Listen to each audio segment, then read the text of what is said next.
said the verification of the biometric and number of bank accounts of the vendors had been forwarded to the Office of the Vice President for transfer of take-up fund into their bank accounts.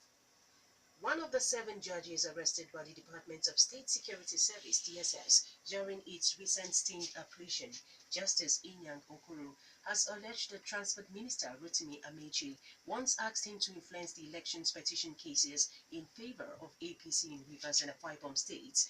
Okoro, in a petition sent to the National Judicial Council, alleged that the former Rivers State Governor promised that APC Akwa Ibom State governorship candidate Umana Umana would settle him with millions of naira monthly if favored in the governorship poll petition verdict. The Supreme Court judge told the Judicial Council in the letter that they reported that the alleged move by Amechi to the Chief Justice of Nigeria last February 17.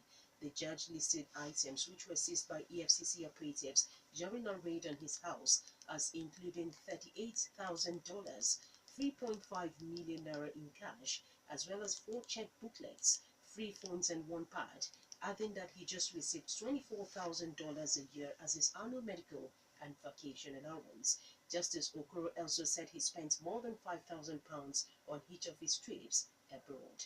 Meanwhile, Transport Minister Rotimi Amechi has dismissed the allegation of the Supreme Court judge, Justice Inyang Okoro, that he approached him to influence the verdicts of the governorship polls petitions from Rivers and Akwa Ibom states in favor of APC.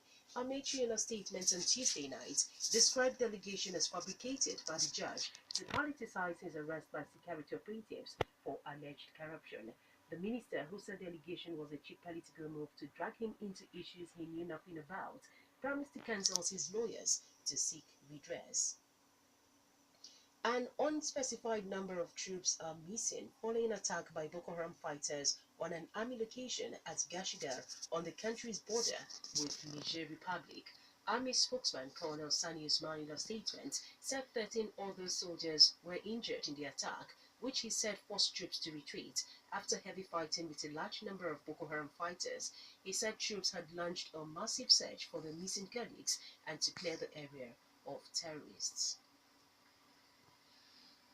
Now on the foreign scene, President Joko Widodo says he is hopeful that Indonesia could wipe out pedophilia with its new policy of chemical castration.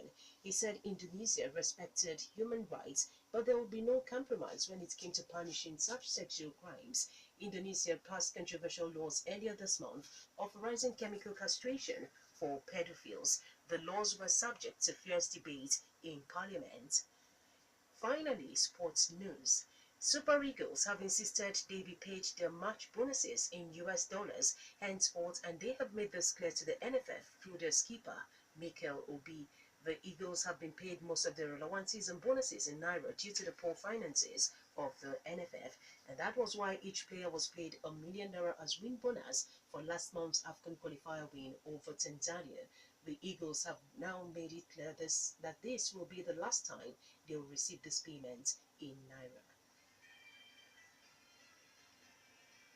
That was the news update. I am Chenye Iwo. Thank you for listening. Good morning.